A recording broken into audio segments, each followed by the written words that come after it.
তো আপনার আঙ্গ ফুর্তি দেখে আপনারা ভাবারেন যে ক্রিকেট খেলবে গেছে তো এত ফুর্তি কেন নিগে। তো এত ফুর্তি একটাই কারণ যে একটা অসম্ভব ম্যাচ জিতে গেছে গে, মানে ভাবছিলাম না যেটা জিতমু, এই ম্যাচ জিতে গেছে গে, তো ফুর্তি তো হবই। তো তার মানে আমরা আজকে খেলা রাখছিলাম, তো হেনে খেলায় বেড়াইছি না, মানে ক্রিকেট।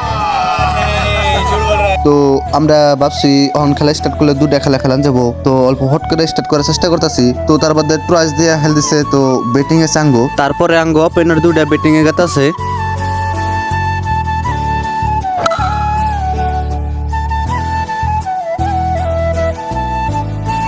তারপর আঙ্গো 5 ওভার ব্যাটিং করা হয়ে গেল গা, আমরা 5 ওভারে 83 টার্গেট দিয়ে সক্ষম হয়েছি। তখন দেখা যায় 83 টার্গেটে জিতি না গাড়ি। তো এখন ফার্স্ট খেলা শেষ, আর ফার্স্ট খেলায় জিতলাম আমরা। তো এখন সময় আছে যাতে আরেকটা খেলা খেলামু, যাতে ব্যক্তিতে ঠিক হইতেছে প্লেয়ার।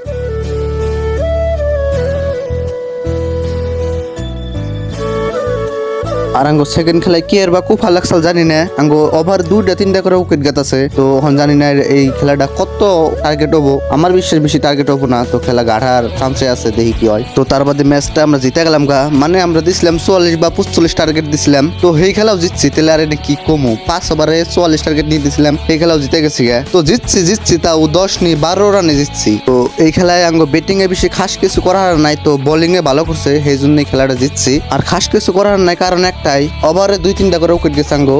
তো আজকের ব্লগ একটু গাই, আজকের নিকে টাটা বাই বাই। আর আমার ব্লগ দেখে আন্নাগো ভালো লাগে না আমি এটা জানি, কিন্তু यही नहीं अभी और सुनिए।